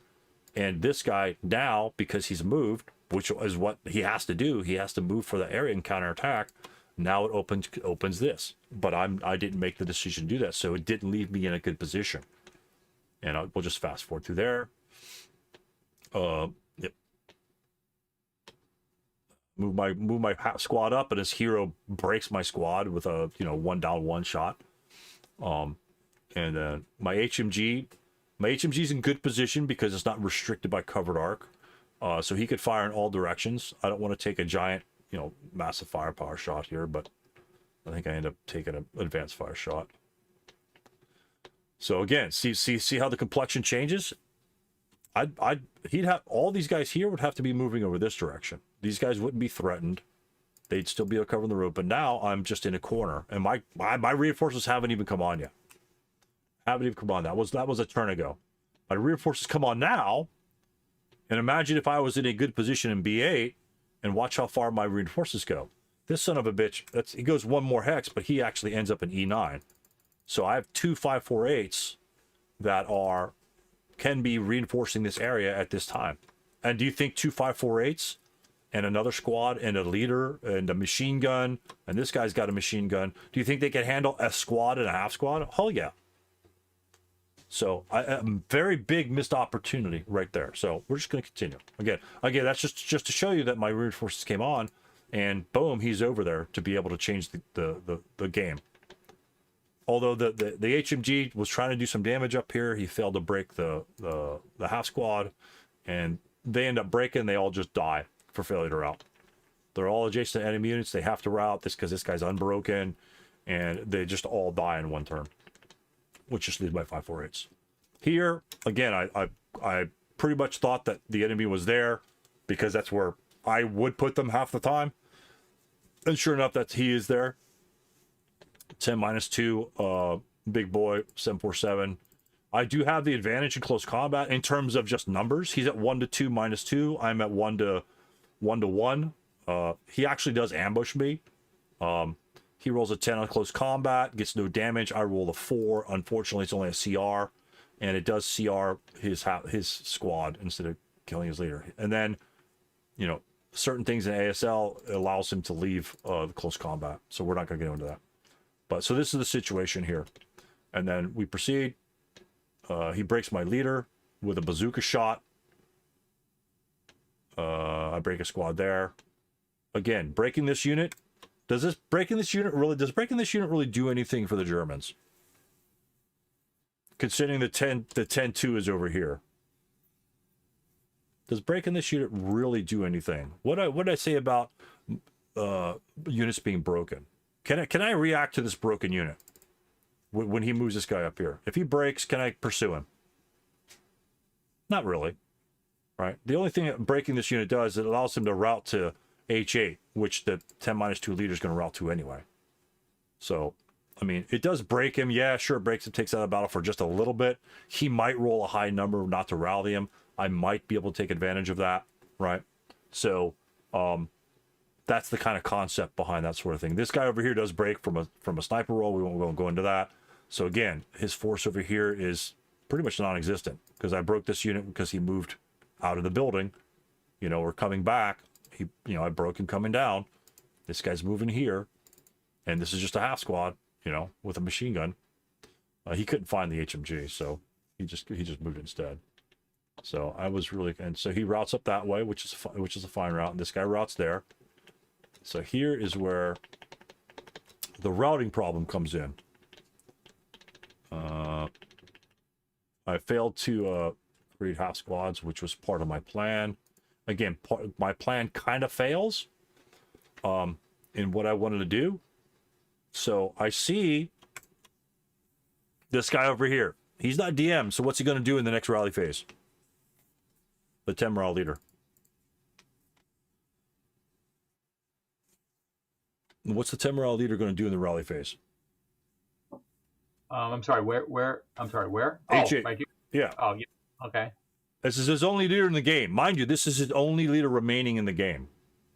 And he's broken. He's And going to self-rally. Yeah. Or try to. he's going to self-rally. This guy over here is going to self-rally. Right? And then when he self-rallies, what's the squad going to need to roll to rally? 37. Yeah, 37. Exactly. So we've got probably full squad with medium machine gun, full squad, and bazooka boy, you know, that could shoot holes through my stone building here. Eventually, this guy's going to just get ripped. I mean, it's as simple as that. The 10-2 moves back up with the bazooka, makes it an easy shot across the street. I take 8 shots, and then there's an 8-shot, you know, assuming he moves guys down and just makes a giant fire group.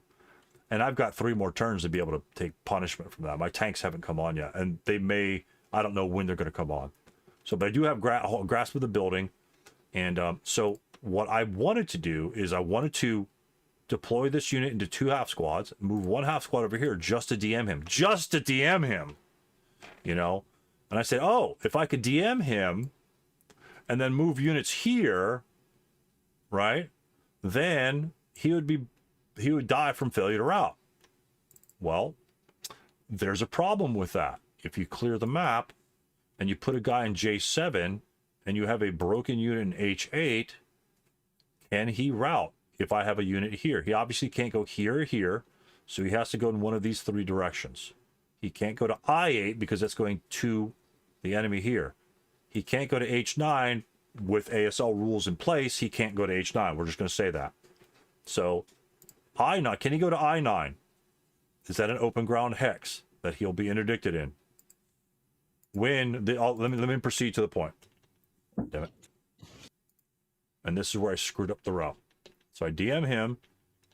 Klein moves up there, and Schmidt is around here somehow. Schmidt's broken over there. So, and of course, this guy breaks from a sniper roll. Oh, Jesus. That's one thing about that's one thing I love about SKs. You don't have to worry about those bullshit snipers ruining your games. So here's my route here. I route this location because he doesn't see LOS to him. Route here and route here adjacent to those DM'd units, which is legal because I can end my route next to an unbroken or a broken enemy unit. So I routed to my leader, which was fine. But the problem is Now I'm nowhere near the victory conditions. And then he gets to route here. Why does he get to route into I-9 from I-7 for the ASL players, or for the SK players that haven't played with a lot of walls?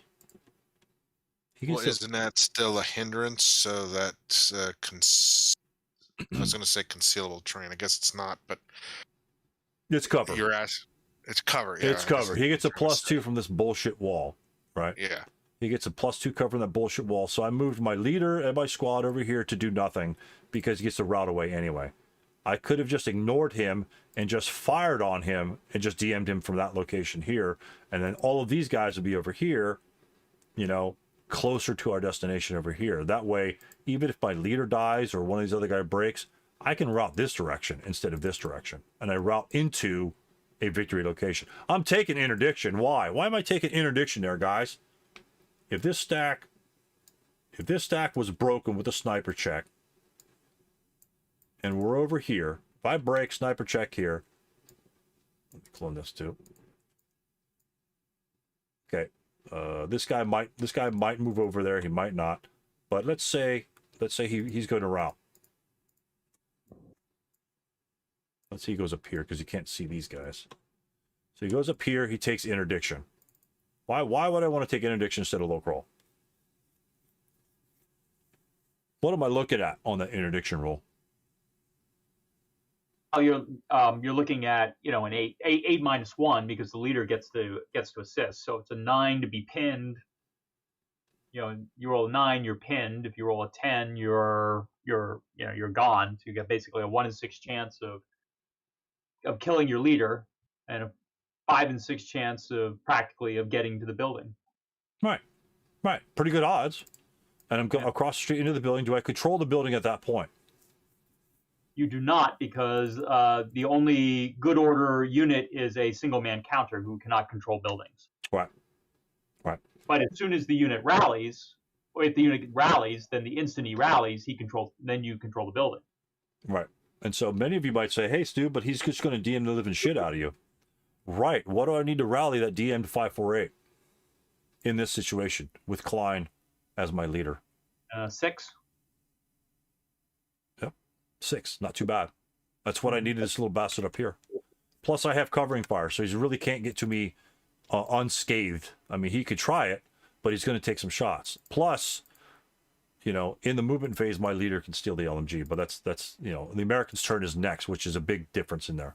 So he's not completely completely exposed. I'm avoiding a 9 here, which is easy to do. I'm here, which guess what? What's that do? When I'm here, what does that do to him? Because if I rally, what does that give me? Let's say this guy over here doesn't rally. You're up a building now. Right. And if this guy doesn't rally, if he, you know, it's not a great chance that he won't rally because he's going to self-rally. What else does that give me?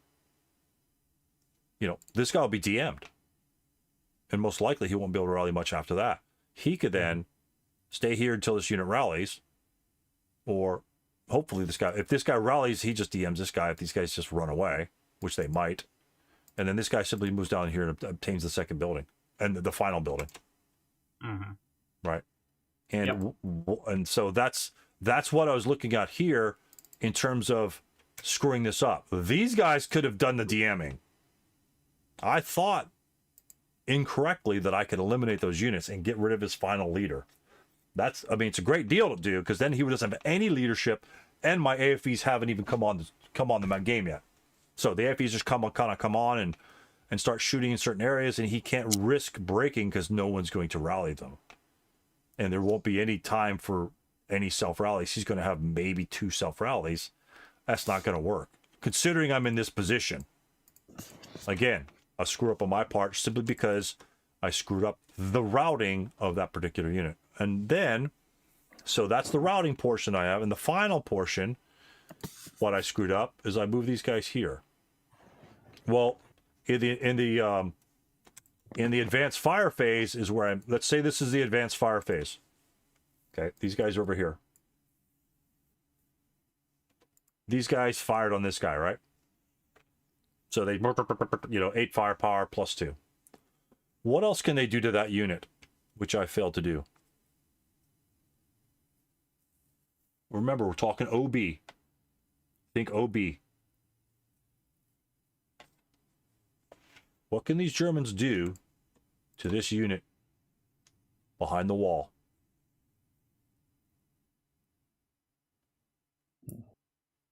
Well, I mean, well, one thing, I mean, in theory, they can, I think they can do is, can they do Panzerschreck?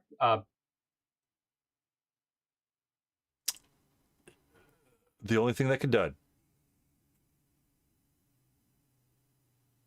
Yeah, I mean, Panzerfaust. Yes. yeah, Panzerfaust. That's right. That's what I could try for Panzerfausts. Right. Again, SK people won't know that because they don't have walls, but Right. Well, they have buildings. Well, they have buildings. Yeah. Yes, but he's not in a building, so Right. they wouldn't think. Yeah. Right. SK people. There might be some. I think there's just hedges in SK, huh? So yeah. So walls or buildings are essentially the same. So he could Panzerfaust either of these units. I think I fired the. I don't think I fired the LMG because I didn't need to. Or maybe I fired 12. I shouldn't have fired 12. I should have fired 2 Panzerfausts and then on the 8 chart. I tried to attempt to fire Panzerfaust.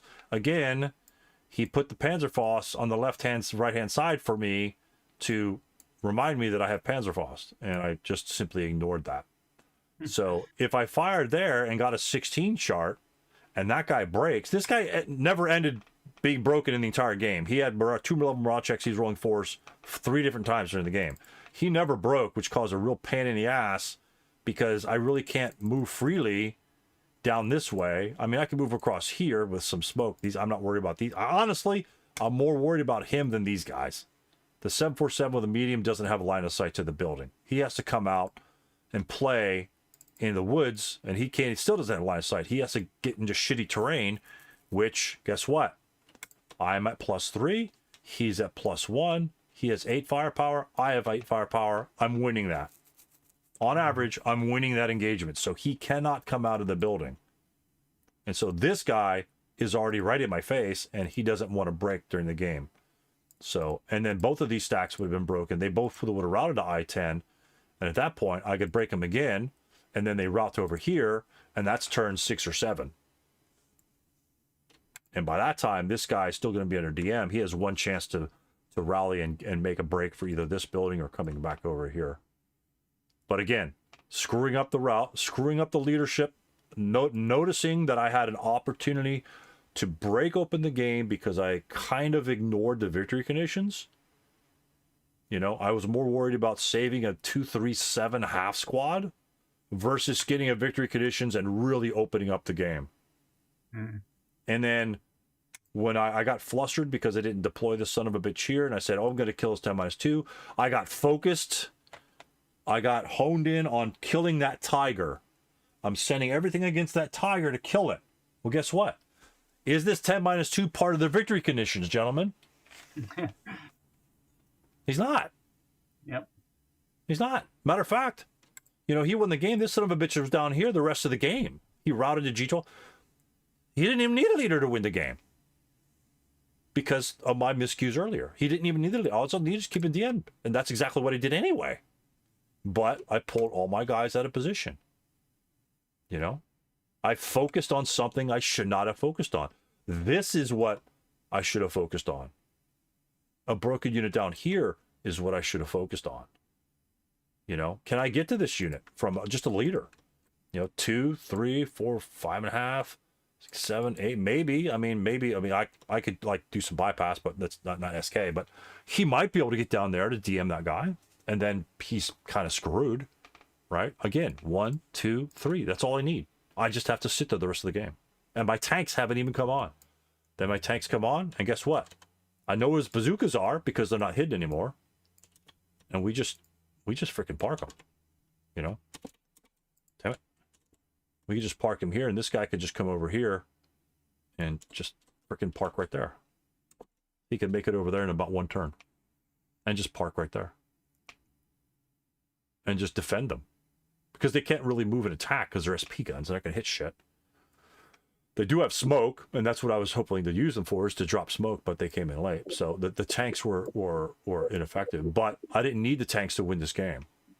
I needed to focus on the victory conditions. I needed to know my routes better and recognize what would cause a failure to route. And then I needed to recognize my OB and use my OB to their fullest potential. And I failed to do that. This guy was taking all the morale checks I had. If I could boost that to a 16 firepower, like a Panzerfaust will shoot a 16, if I got one of these shots to land, and they need a 2 hex range as a 6, I would need a 4 to hit. That's kind of hard. It is hard, but it's a free shot. I mean, why not? He was rolling 4s for morale checks. Why can't I roll a 4 to hit? I can. I simply can. And a 16 is going to... if I get a K on this guy on a 16 chart, what's that? Because the modifiers doesn't apply to the dice roll. If I roll another 4, that guy's just simply gone. And now, it's just like this machine gun guy. I killed him. I double broke him, double broke this guy. They're just simply gone. And now I don't have that thorn in my back. And then these guys have to counterattack. Either have to go this. They can't go that way because they have to defend the building. And they really can't go this way because I have the advantage. Plus my tanks are coming on eventually. Even turn 7, they're guaranteed to come on turn 7. So 3 things, 3 simple things, gentlemen, that every player should do. Focus on VC. Know your route rules, because this cost me heavily in the middle. I was debating on what the hell I was going to do here for like 10 minutes. Screwed that up royally, and once I saw it, it's like, Jesus, I'm just a dipshit. You know, I've been going to route rules with SK guys. Now I'm the clown in the corner. You know, and then again, Panzerfaust. Forgot my OB. Forgot my special abilities OB. Why? Probably because I was flustered because this little bastard went here. It's like, oh, I realized that he could route away. And again, you know, focusing on the game. I thought I had that guy dead to rights, and then I forgot what my units can do for me. Those 3 simple things, you know, I don't really care about the dice rolls, you know, his casual reduction up here, his passing morale checks here. I don't care. His sniper here. Doesn't matter. The dice rolls don't matter. My 3 chances. Now, of course, the Panzerfaust may have not come to fruition, but that was one of the things that was not in my pocket of tools that I could pull out because I forgot them. You know, I forgot that tool. That's one less tool that his opponent, had in his pocket. One less tool. He had spray fire. He has spray fire in his, which is a ASL rule. He used that tool that was in his pocket, and it came, you know, it paid dividends. He used the tool. If you don't use the tools given to you, you're playing with half a deck, you know? And I played with half a deck, and it cost me. You know, he got some good rolls in this scenario, but so did I. I mean, I rolled I rolled snake eyes that are 3 to activate a sniper or some bullshit like that. That was a good roll. A great roll. I think it was fair. I had a fantastic time playing this game. And then I realized my mistakes afterwards. Like, damn, that's crazy. You know? So even though, you know, these guys were annihilated, right? One little move changes just one. Forget this crap. One little move changes the complexion of the game. And again, failure to focus on the VC. One player turn. When you miss that opportunity, it may not be there, and it closed. That window closed really fast. You saw what happened. And so therefore, you know, just pause, sit back at the beginning of your rally phase, say, okay, what do I do? What do I need to do this turn to further my win? Not sitting back here like a coward. Sitting back here like a coward does nothing because he doesn't have to move. I had an opportunity in the prep fire phase. Now, the opportunities didn't show up in the rally phase. They showed up in the prep fire phase. This guy prepped, ripped him, I moved, he broke. Instantly, just like when you break units. You know, when you break a unit where you don't expect to break him, instantly that can change the entire plan that you have. Okay, his kill stack is all broken. Stop what you're doing and say, can I take advantage of that? Can I stop what I'm doing, pause my game for half a turn, and go kill or annihilate that kill stack to make the rest of the game so much easier? Just pause. I didn't pause here. I paused, broke him. This broke. I just sat there. I never really thought about it for more than like a half a second. It's like, I'm gonna rally the guy, and we're gonna. The hero was a distraction. Again, stupid single man counter. Should I concern with him? No, just run away. He's got to jump over hedges to even catch up to me. Sure, he can move 6 movement factors. Guess what I have in the way? An HMG that will just hopefully shred him. You know, he's got +1 modifier. I don't give a shit. I got 3 rate of fire. Every hex he's moving down here, I'm firing at, right? I'm getting at least 2 shots off on average. So, I mean, he's going to take some shots. But focus on what you need to do. Focus on your rules, which is, in this case, was routing. And then focus on what your OB could give you. There weren't really any scenario special rules per se. So, that's another thing you may have to check out. Maybe, like, you know, maybe the Americans can't move from this building. If that's a scenario special rule, you better well damn know it and plan for it. If he can't leave that building, then you know he's got no reinforcements coming this way. So it wasn't a facet in this particular game, but scenario special rules can come into play very well. There's a lot of scenario special rules in SK. You know, OBA, hidden units, tanks can move faster, or tanks can move slower, or whatever. Things like that. And I screwed up 3 things in this game, and it cost me dearly. And they're very simple.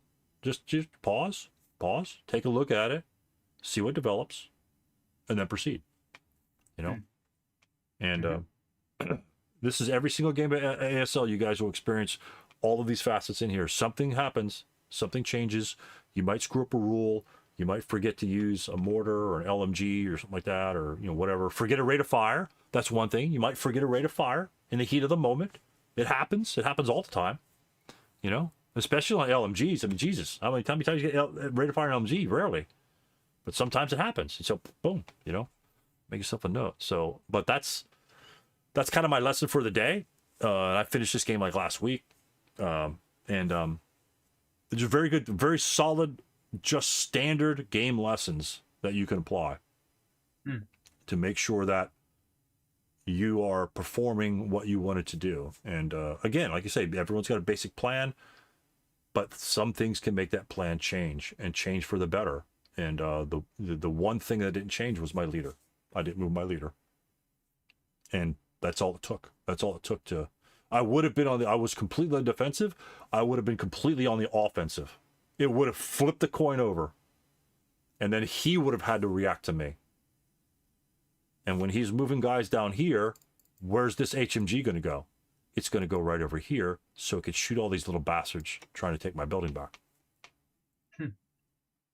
So you had some uncertainty in this particular scenario because the reinforcements schedule was not known. Correct. Do you think if the reinforcement schedule was known, that would have encouraged you to be a little more aggressive if you had that calculation in your head when your support was going to show on the board? Yes and no. I think if the reinforcements are known, it also helps the Americans. Yeah. Right? Because if he knows the tanks aren't coming on until turn 4 and the infantry aren't coming on turn 4, guess what? Everybody sets up over in this area and everybody destroys these guys. I actually moved, you didn't see it because he sets up like hex row 5 and below or some bullshit like that. And there was these guys, they're like 2 guys over here. I took my half squad and ran through all these things because his 10-2 could have been hidden there. And guess what? My guys walk up and 12-3 on some hapless bastard. The HMG, when he moves up, 12-3. So I threw a half squad to clear all this crap out to make sure he's not there. As soon as I knew he wasn't there, and based upon his setup, the way his setup was kind of like spread out and kind of focused on the building, I thought it was about a 60-40 in these locations here, simply because he vacated this one. It's like, oh, that's a nice trick. It's a trick ASLers do a lot, is they'll be in a building, they have a hidden unit like a concealed unit like this, and they'll vacate it. I'm just going to move over here because I'm going to whatever. And then all your guys cross the street, and then his like HMG opens up. That's a common tactic. And so I anticipated that anyway. It's like, it's a VC building. He does have a -2 leader. And so that actually gives him the advantage in close combat. And if it can eliminate, I only have 4 squads coming on. If he can eliminate 2 squads, I got 2 squads. They can still get the job done.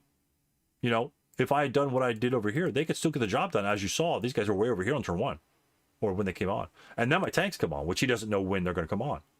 So the uncertainty of my reinforcements hurts me and helps me at the same time.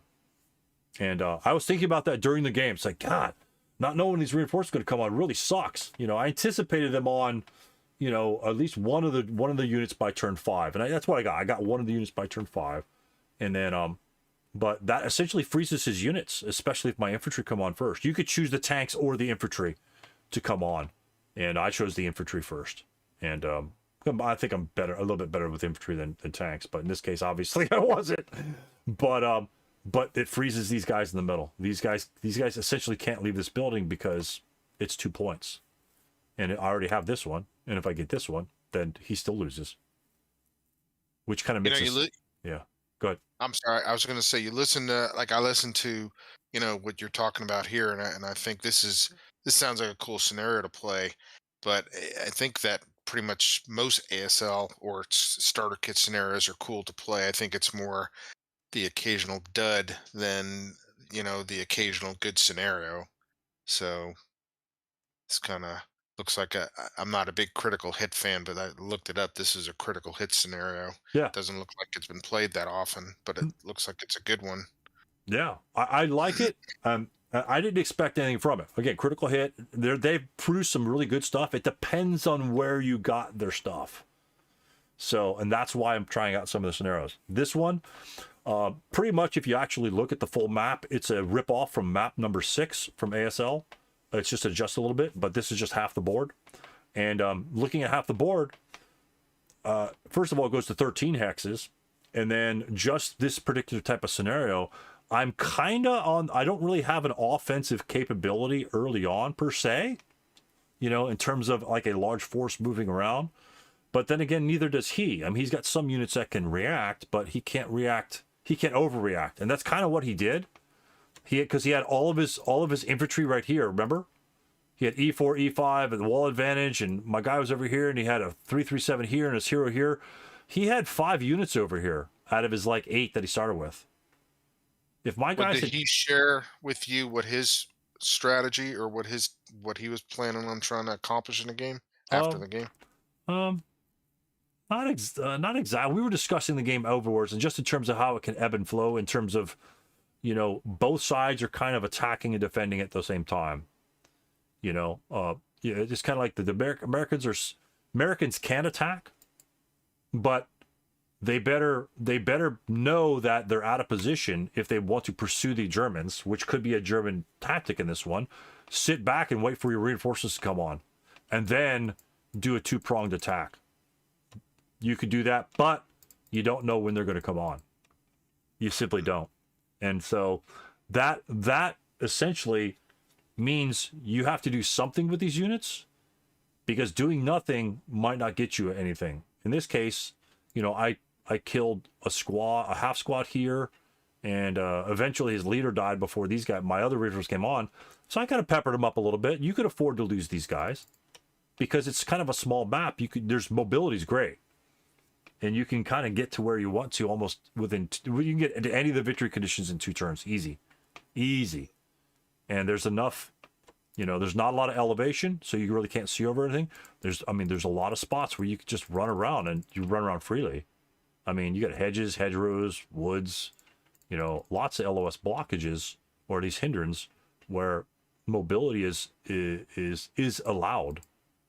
And so, like I said, we were discussing like maybe 2 squads and a leader and a tank should come on in a group, and then 2 squads and the leader and the other tank should come on the other group. That was one option. We actually changed the leaders. The 10-2 was a 10-3 in the OB, and the 9-1 was a 9-2.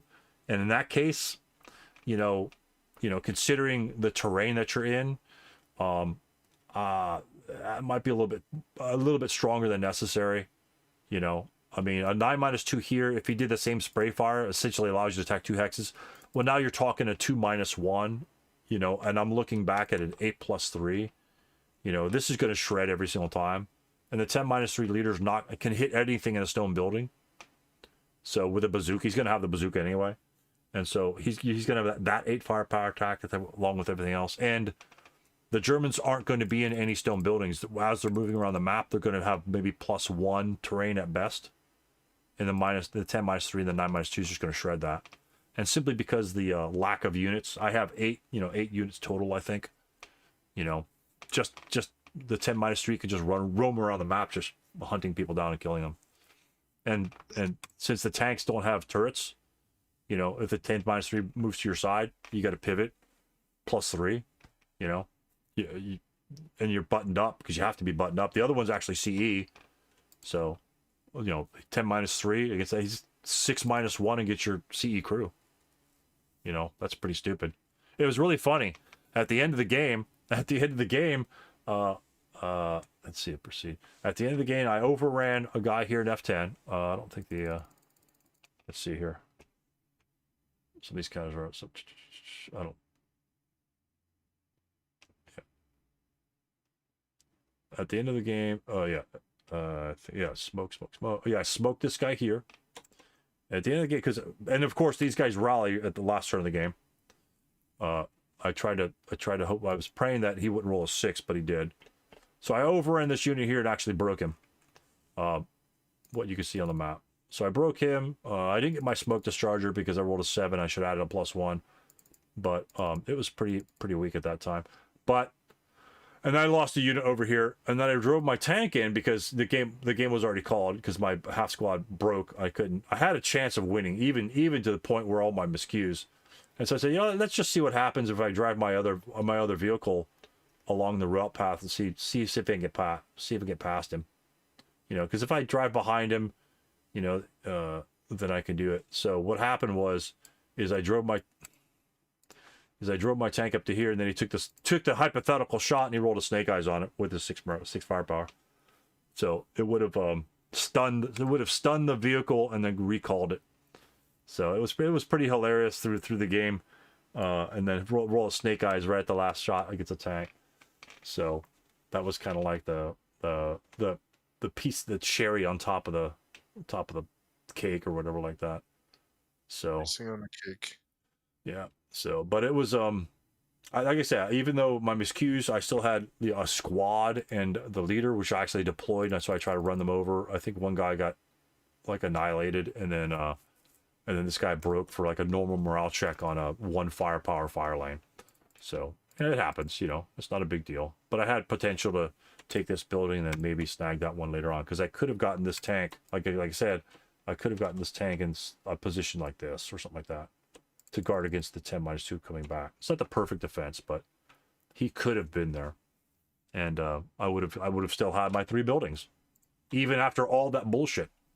I had a small possibility of getting my 3 buildings because I had to refocus on the VC, and still great. Again, my smoke worked on my bazooka. That plan worked. +3 moving out. +2 moving, and this guy's a small target. He's never going to hit it. Or this one might be a 4 or something like that. It's like, yeah, I'll take a 4. I don't have a problem with that. He has to hit me to kill me. If he misses, then he's done. But yeah, I mean, this guy was broken before. He happened to rally. If he didn't rally, I have a really good advantage because it would take him another turn to rally, and then he'd be DM'd because I would drive right by him if he stayed broken, and then he'd need another 6 the next turn. And but yeah, even in this situation here at the end of the game, I still so light at the end of the tunnel. It's like I could pull this off. I just need to pass like a morale check. 8 morale units. If these are 6 morale units, yeah, you're probably not going to do it. 8 morale units, sure, no problem. But I just happen to not pass my morale check. So again, like you said, I liked it simply because it wasn't just you only do one thing. You have to. If the Germans take a building or 2, the Americans probably have to counterattack, and you have to make sure that you're in a position that you can counterattack, which doesn't leave you open. And so, in terms of strategy, you could do different things. I was thinking, and the Germans can set up on E-row. So I could have set up all my units this way and swung this way to destroy the hero and the 1 squad, because there's like lots of good cover, and then try to make a play for this building here. What would that have done? Most of his troops probably would have came up this way, right? Well, where did my 548s go as soon as they came on? They started up down here, and they busted ass. They ended right here. And guess what? behind his lines. So again, it's a small enough map, and it's porous enough, like SK maps, where you can do a lot of maneuver. And again, you don't know when the Germans are coming on, so how much can you react to an area? And if you do react, you better react fast and deal with it, and then get back to where you need to be.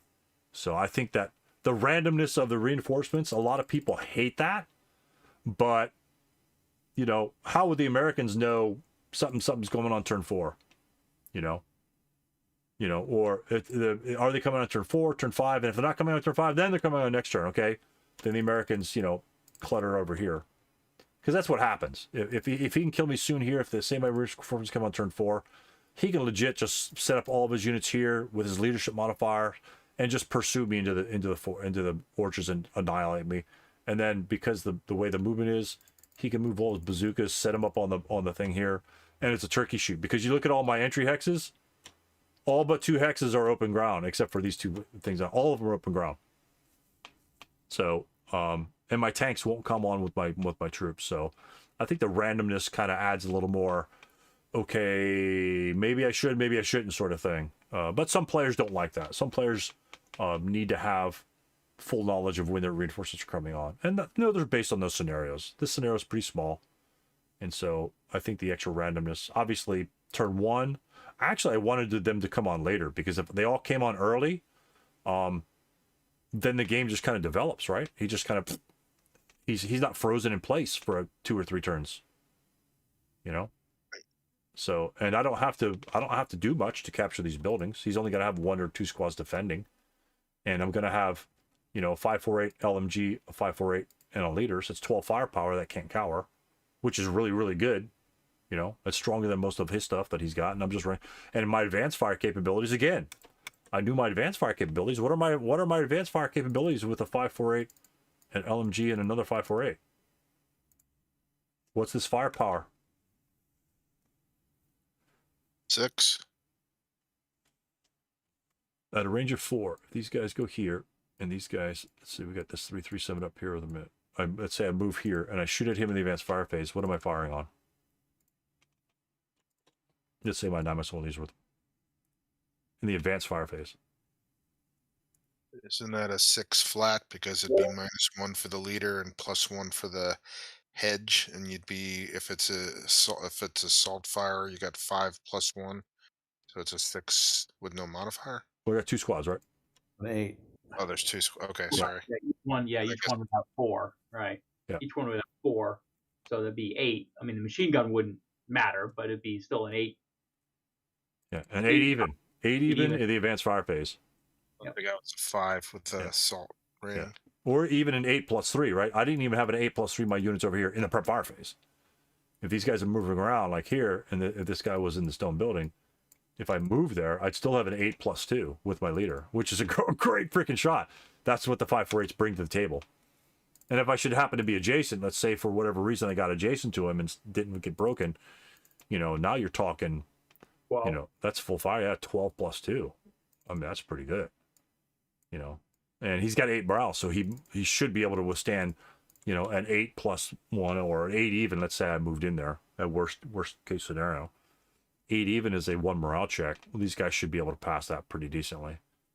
You know, maybe one squad get pinned, the other one, that's assume 1 squad might get pinned. You're still looking at, you know, an 8 chart, 8 + 2, which is good. Yeah. So again, at least that's one capability I knew for my troops, the 548s of that. But the Panzerfaust is something I forgot. But that's all I got on this one here, guys. And like I say, it's just a discussion scenario of just trying to focus on doing what you should be doing when you're playing a game. Victory conditions, knowing the rules and how they apply, and then knowing your OB and how to use your OB properly. And you know, failure of any one of those can cause you to lose. Period.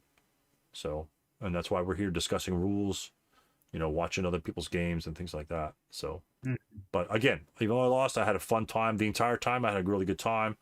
You know, I just like playing on different maps, you know, just pushing counters around. That's because I hadn't played on this one here. I've been wanting to get this one out, or just any of my shit out for forever, you know. And it's just something that, you know, Yeah, critical hit sucks. I think this scenario is. I had a blast with the scenario, guys, and that's just me. But some people just, critical hit, it's garbage. It's like, oh, he's still selling shit, so some people like it. You know, he makes, you know, the maps are kind of cool. And again, we had discussions about should the terrain change, you know, in terms of ASL. Is this is in France? Should these be bocage, you know? And I said, you know, I think it would be terrible if it was bocage because there'd be too much concealment. And if you have too much concealment, then it's the first one guy to jump across in the open just dies.